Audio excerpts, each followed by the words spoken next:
Abençoada família de Deus, que bom estarmos aqui em nome do Senhor Jesus para mais esse episódio ou capítulo do nosso estudo do livro de Apocalipse. Gostaria que você desse aí um feedback aí no chat, né, falando se você está gostando, se está sendo legal para você, se você está clareando algumas coisas na sua mente, tirando aí as interrogações, enfim. Né, eu creio muito em Deus, que Deus irá abençoar e fortalecer muito a vida de vocês que estão participando desse estudo do livro de Apocalipse, um livro muito, muito abençoado. E quando nós estudamos o livro de Apocalipse, nós nos apaixonamos pela revelação dada do Senhor a essa igreja. Vamos orar ao Senhor. Pai, nós te agradecemos e te louvamos por esse tempo em que estamos, ó Deus, separando para ouvirmos, também estudarmos a Tua palavra, Senhor, nesse livro tão maravilhoso. Que o Senhor nos dê sabedoria, discernimento espiritual para entendermos as mensagens do Senhor para a igreja de hoje neste livro. Nós oramos em nome de Jesus. Amém.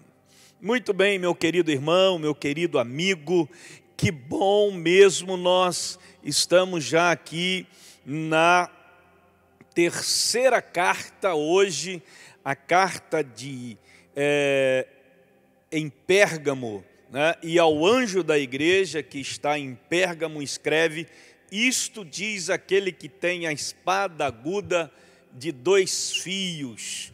O capítulo 2, dos versículos 12 a 17, nós temos a carta do Senhor endereçada à igreja em Pérgamo, e nós vamos aprender muito com a igreja em Pérgamo nesse estudo. Talvez nós cheguemos também a outra carta também, mas vamos adiante. Nós estamos diante de uma igreja que corre o sério risco do perigo de se misturar com o mundo, e ali a mensagem do Senhor. Mas para isso, eu sempre compartilho, eu sempre ministro, né, e trago para vocês a questão histórica da cidade, né, para a qual foi escrita a carta. E aqui a carta escrita à igreja de Pérgamo. Pérgamo, na verdade, a gente poderia dizer que é como se Jesus estivesse endereçando uma carta para mim e para você nos dias de hoje, né? E o perigo que estava assaltando a igreja de Pérgamo era, na verdade, a linha divisória entre a verdade e a heresia. Era como, por exemplo, permanecer na verdade sem se misturar com o mundo, sem se misturar com a heresia. Como fazer isso numa cidade onde havia muita sedução? A palavra Pérgamo significa casado.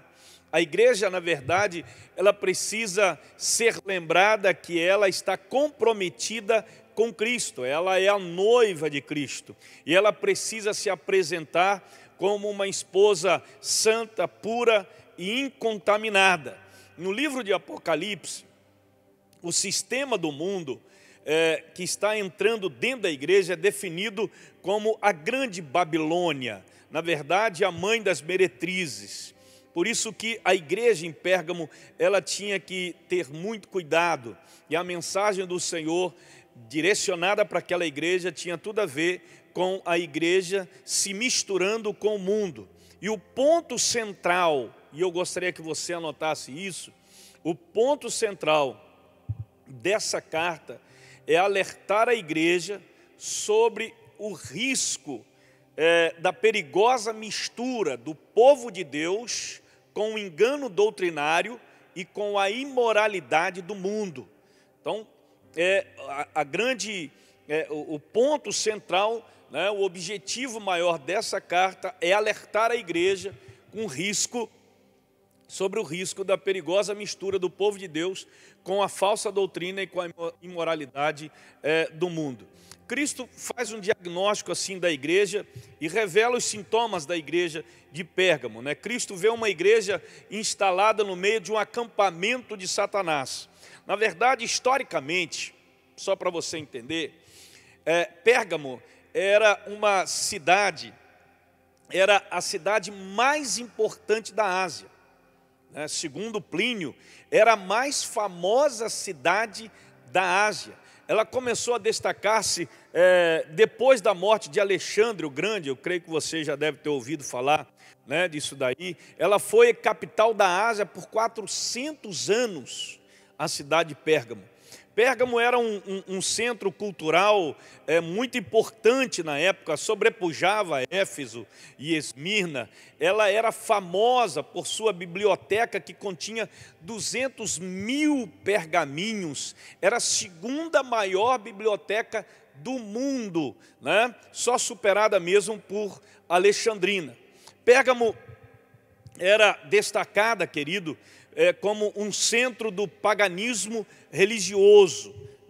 Lá havia o culto a um deus chamado Esculápio. Era o Deus Salvador, o Deus das serpentes, das curas. Seu colégio de sacerdotes, médicos, era famoso. Naquela época eles mantinham 200 santuários do mundo inteiro, e a sede do santuário era na cidade de Pérgamo. E para lá, milhares de pessoas doentes, que buscavam saúde, a crendice na mistura com a ciência, eles iam até Pérgamo para serem curados. E muitas vezes as curas eram, na verdade, atribuídas ao poder do Deus serpente, do Deus Esculápio, e era um Deus chamado Deus Salvador deles. Em Pérgamo também estava o centro asiático do culto ao imperador. O culto ao imperador, querido, era o elemento unificador para a diversidade cultural e política do império. Foi construído no ano 29 depois de Cristo, antes de Cristo, em Pérgamo, o primeiro templo a um imperador vivo, o imperador Augusto. Por isso que alguns dizem que o anticristo era mais evidente em Pérgamo do que o próprio Cristo. Então, quem era Cristo perante aquele imperador que tinha, na verdade, um templo para ele, em Pérgamo?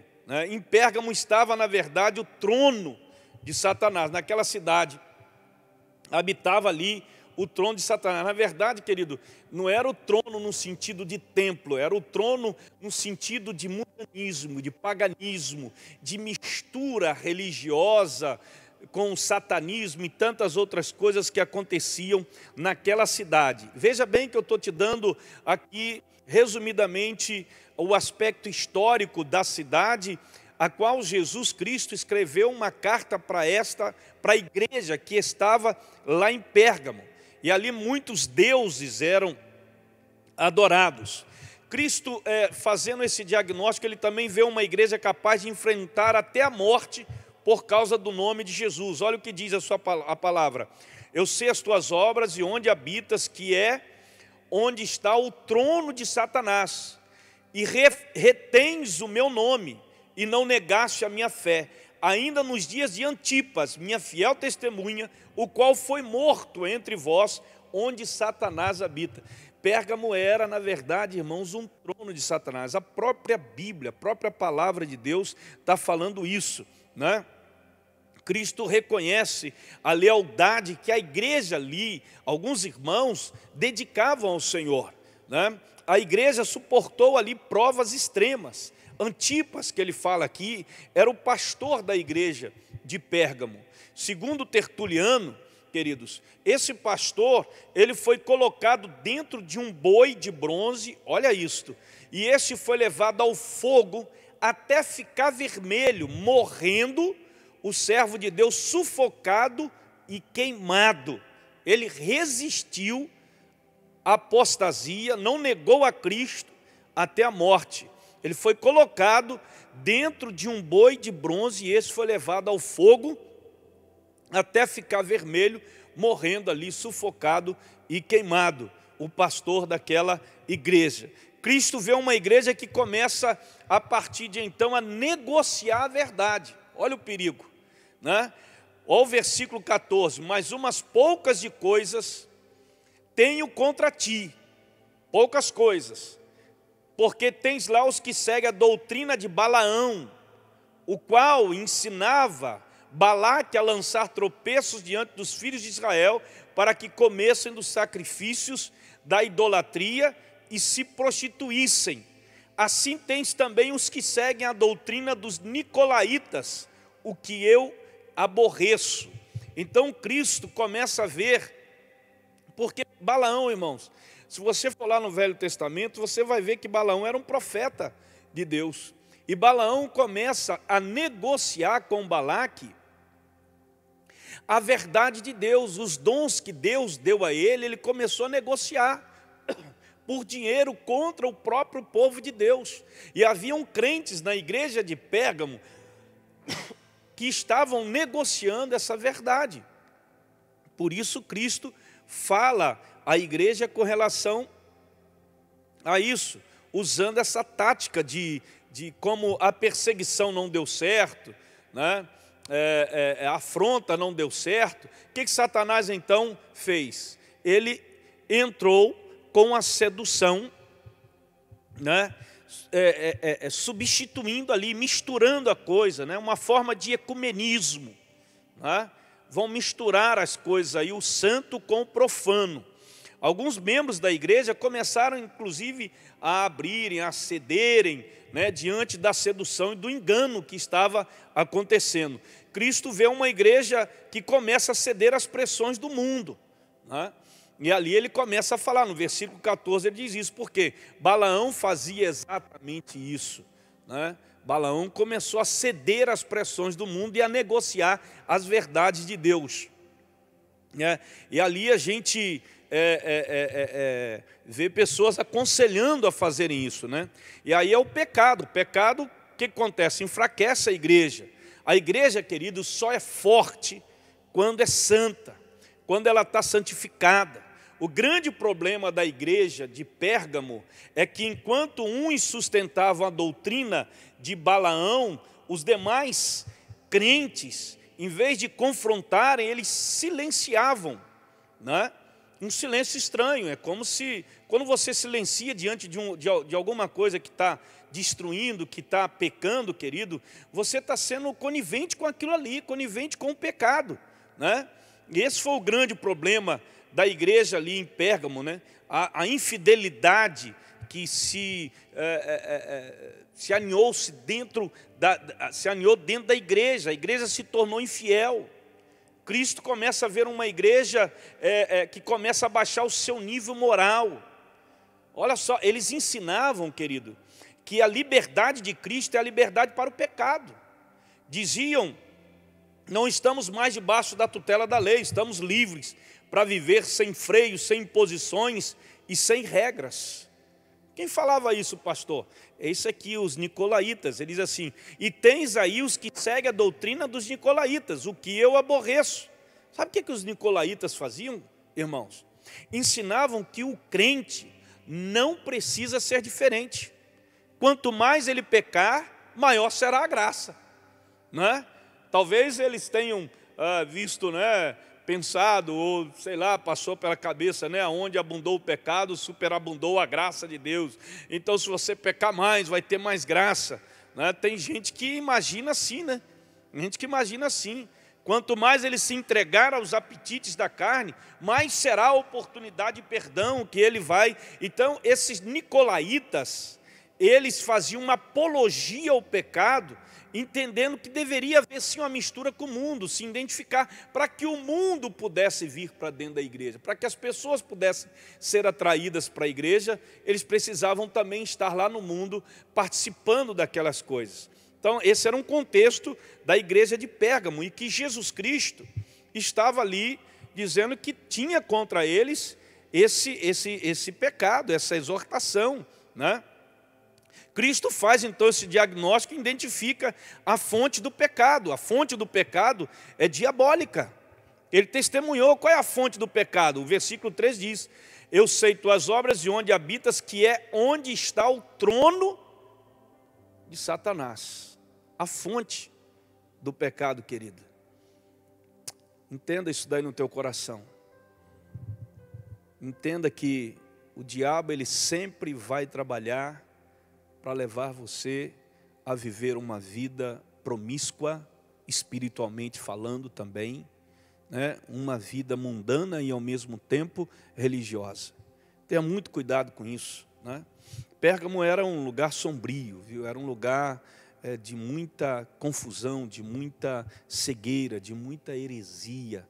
É ali que está a igreja do Senhor e o Senhor falando à igreja dele. E a igreja, ele julga, né, os que se renderam ao pecado. Jesus, no versículo 16, ele traz à igreja: arrepende-te, pois, quando não, em breve virei a ti, contra eles batalharei com a espada da minha boca.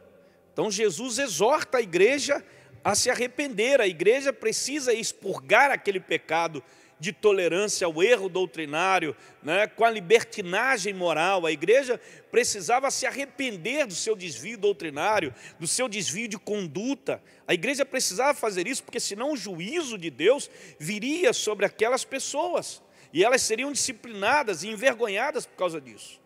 A importância disso. A igreja precisa realmente se arrepender de sua intolerância com o erro. É a mensagem que Jesus diz para eles: senão viria o juízo. E muitas vezes vem o juízo e nós não percebemos, porque não nos arrependemos. Na verdade é exatamente isso. Jesus sentencia os impenitentes com juízo.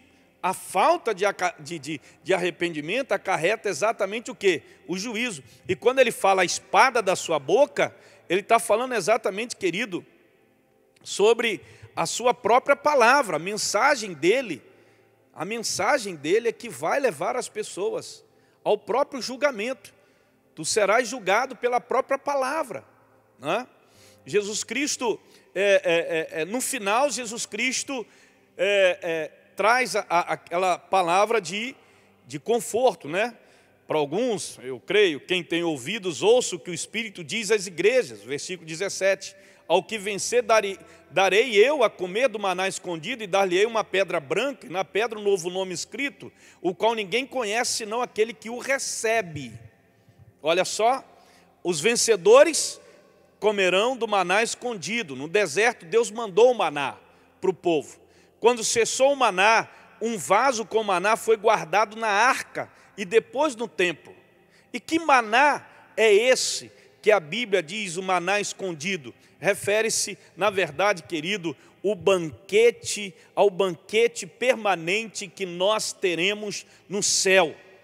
Então, aqueles que rejeitam o luxo, né, das comidas sacrificadas, da idolatria desta vida, terão um banquete com as iguarias de Deus no céu. Esse é o maná que está separado para aqueles que vencerem, né?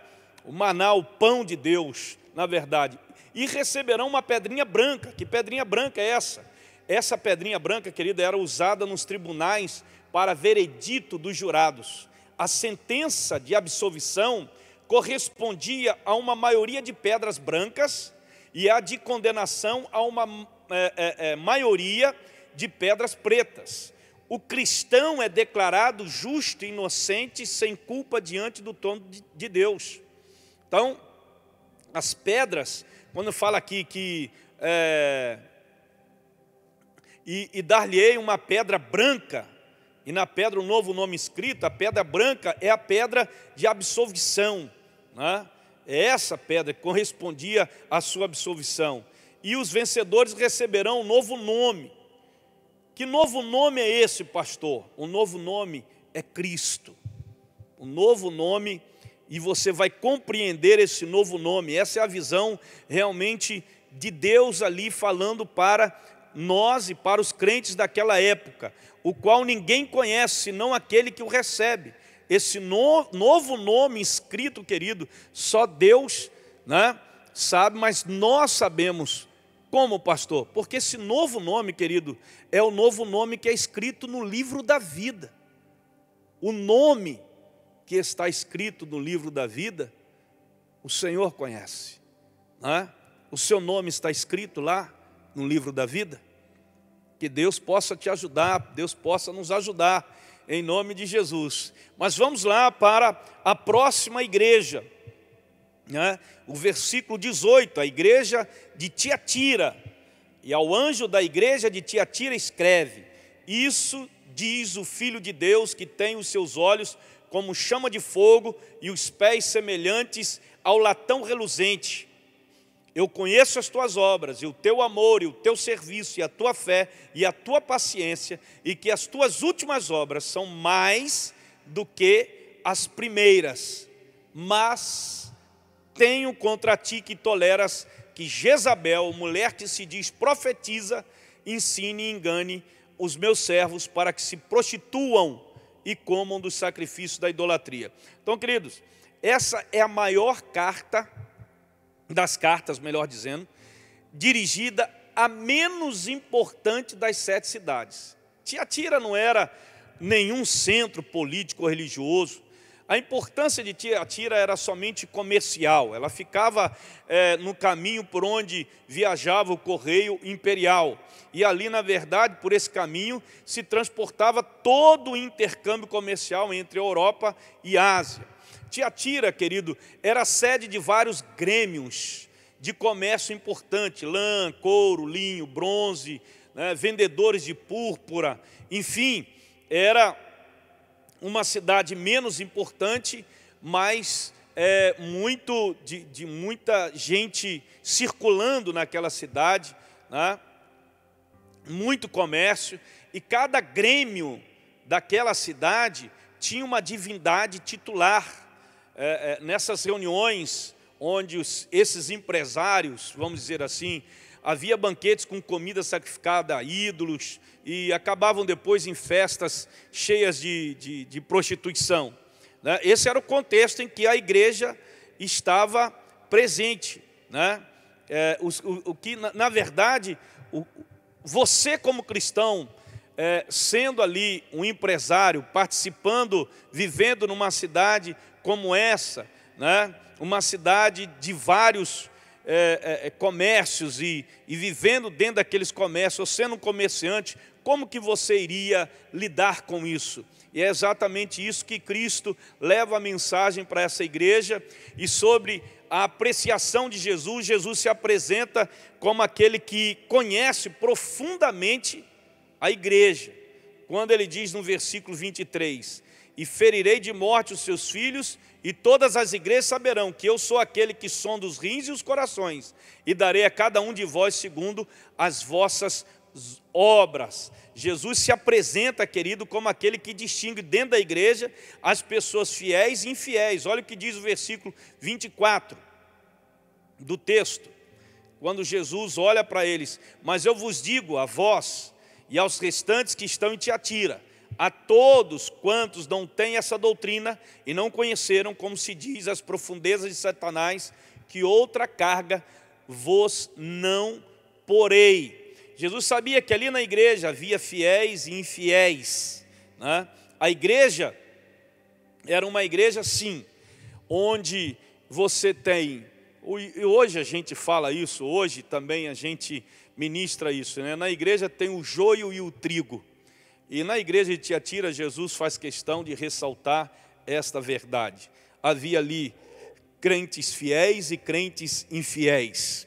E Jesus apresenta aquela igreja e elogia as marcas positivas da igreja. A igreja era operosa, havia trabalho, labor, agenda cheia.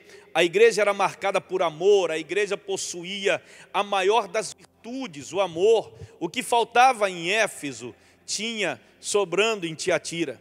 A igreja era marcada por fé, ela confiava em Deus.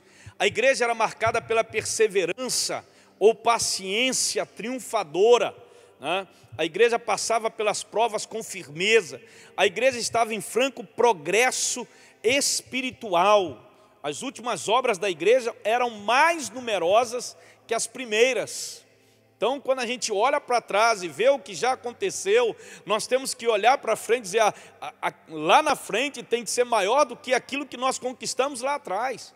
A obra da igreja tem que ser maior. Então, Jesus destaca isso. Essas marcas eram os remanescentes fiéis da igreja, e não a totalidade dos membros da igreja. É o que costumamos dizer nos dias de hoje. É o que Jesus está trazendo a mensagem para hoje. Não é pela totalidade da igreja que nós vamos ser reconhecidos por essa marca, mas por aqueles que são remanescentes dentro da igreja, que são fiéis ao Senhor, né? E você deve estar dentro desse grupo de fiéis, com certeza, né? Uma igreja tolerante ao pecado, né? Sobre a reprovação de Jesus. Aí Jesus reprova a igreja quando percebe que a igreja estava tolerando o quê? O pecado. De quem, pastor? Jezabel. Tiatira estava crescendo. Por isso Satanás procurava o quê? Corromper a igreja de dentro para fora, não de fora para dentro. Você percebe que hoje é a mesma coisa. Satanás, quando vê a igreja crescendo, ele começa então a tentar corromper a igreja dentro da própria igreja, e não de fora para dentro da igreja, mas de dentro para fora. Foi o que ele começou a fazer com quem? Havia dentro da igreja uma profetisa, uma falsa profetisa, de nome Jezabel, que, por incrível que pareça, significa puro, mas sua vida e sua conduta negavam o seu nome. Na verdade, querido, Jezabel, quem foi que introduziu em Israel o culto pagão, a Baal, e misturou religião com prostituição. Ela não só, querido, perseguiu os profetas de Deus, mas também promoveu o paganismo. E quando a gente fala em prostituição, naquela época, eram ambas as coisas, a prostituição física, né, quanto a prostituição espiritual, de cultuar outros deuses. E a igreja tolerava esse tipo de ensino lá dentro, sabe? A igreja não confrontava isso. E quando, irmãos, hoje a gente confronta alguma coisa, as pessoas já ficam com ânimo, né, já com animosidade, já ficam resistentes. Mas nós temos que confrontar o pecado sim, meu querido, em nome do Senhor Jesus. Quem está dentro de nós, nem todos que estão aqui são verdadeiros. Tem alguns que são falsos. E que muitas vezes estão dizendo assim, não, você pode fazer, não tem problema não, Deus perdoa, não, quem é o pastor para dizer alguma coisa, quem é a igreja, não sei o quê, começa a falar essas coisas, né? E aí você vê que Jesus fala da falsa doutrina, porque Jezabel ensinava que a maneira de vencer o pecado era conhecer as coisas profundas de Satanás. Ela ensinava que os crentes não podiam cometer suicídio comercial. Entendeu, querido? Então, você vai falir se você não seguir, né? Não comer a comida sacrificada, se você não, né, estiver lá também fazendo as coisas erradas, participar das festas imorais, senão vai, né, o que vai acontecer? E aí, era um problema, né? O que eu faço? Eu vou para um colapso financeiro, ou fico na igreja e faço também a coisa imoral lá fora para manter a minha vida e manter a minha família. Essa era a palavra de Jezabel. O argumento dela é que para vencer a Satanás é preciso conhecê-lo e que o pecado jamais será vencido a menos que você tenha conhecido por meio da experiência. Você tem que pecar para poder você vencer Satanás. Isso era essa Jezabel, só Deus, irmão. E aí Jesus vai e fala, a igreja estava tolerando isso. O sangue de Jesus tem poder, né? Quando a gente olha para isso, uma igreja confrontada por Jesus, tendo o quê? A oportunidade de se arrepender. Deus é paciente, querido. Deus é longânimo, né? Ele não tem prazer na morte do ímpio. Ele não quer que nenhum se perca. Ele chama a igreja ao arrependimento, versículo 21, e dê-lhe tempo para que se arrependesse da sua prostituição, e não se arrependeu. Então, é para se arrepender. Antes de Jesus tratar a igreja com juízo, Jesus confronta a igreja com a disciplina. A disciplina é um ato de amor, querido. Jesus traz o sofrimento, Ele transformou o leito do adultério em leito de sofrimento. Isso é disciplina. A falta de arrependimento implica necessariamente, querido, na aplicação inexorável do juízo. Se não há arrependimento, tem juízo. Ou seja, Deus é amor, mas Deus é justiça. E Jezabel não quis que ninguém se arrependesse, né? Uma igreja encorajada a ser fiel, né? Uma igreja até o fim, apesar da apostasia de outros. Pessoas que estavam ali se apostatando da sua própria fé. Mas aí Jesus vem com a palavra para aqueles que estavam sendo fiéis. No versículo 24, mas eu vos digo a vós e aos restantes que estão em Tiatira, a todos quantos não têm esta doutrina, e não a conheceram, como se diz, as profundezas de Satanás, que outra carga vos não porei, mas o que tendes, retende-o até que eu venha. E aí ele termina, e ao que vencer e guardar até o fim as minhas obras, eu lhe darei poder sobre as nações. E aí, queridos, você vê Jesus Cristo falando da possibilidade de se manterem firmes na doutrina, mesmo quando outros se desviam. Não vá pelas amizades, vá, querido, por aquilo que Jesus está te falando. É possível se manter puro, numa conduta pura, mesmo quando outros se corrompem. Alguns crentes de Tiatira não se corromperam, não se curvaram. Mas havia nessa mesma igreja irmãos que buscavam sim a santidade, uma vida de caráter que era a marca da verdadeira igreja. Santidade, querido, não é apenas a vontade de Deus, mas é o propósito de Deus na nossa vida. Por isso eu quero dizer para você, é preciso entender que já temos tudo em Cristo para uma vida plena. Um dos grandes enganos de Satanás é induzir os crentes a pensar que precisam buscar novidades para ter uma experiência mais profunda com Deus. Não, senhor. A verdade de Deus é suficiente para nós, querido. A verdade de Deus é suficiente para nós. E aí eu encerro, né, com essa palavra de estímulo, de motivação do Senhor à igreja de Tiatira, dizendo, ó, o vencedor é o que guarda até o fim as obras de Jesus. Ele está falando sobre a perseverança, que é a marca dos santos. O vencedor vai julgar os ímpios e reinar com Cristo. Os versículos 26 e 27. Não adianta ganhar o mundo inteiro e perder a sua alma, querido. Nós vamos estar assentados no trono com Cristo. Aleluia. Vamos sentar no trono e vamos julgar os ímpios. Os santos julgarão o mundo. 1 Coríntios, capítulo 6, versículo 2. O vencedor vai conhecer não as coisas profundas de Satanás, mas as coisas profundas de Cristo. O versículo 28. E dar-lhe-ei a estrela da manhã. Louvado seja o nome do Senhor. Os salvos receberão a estrela da manhã. Receberão um corpo glorioso, que vão brilhar como as estrelas no firmamento, mas também vão conhecer a Cristo, a estrela da manhã. Que coisa maravilhosa, que estudo maravilhoso. Meu Deus, eu fico aqui empolgado, meu irmão, com esse estudo, com essa palavra tão abençoada, versículo por versículo. Que Deus abençoe vocês. Um beijo no coração, um abraço. Até o nosso próximo estudo, na quinta-feira que vem, às 20 horas, em nome de Jesus.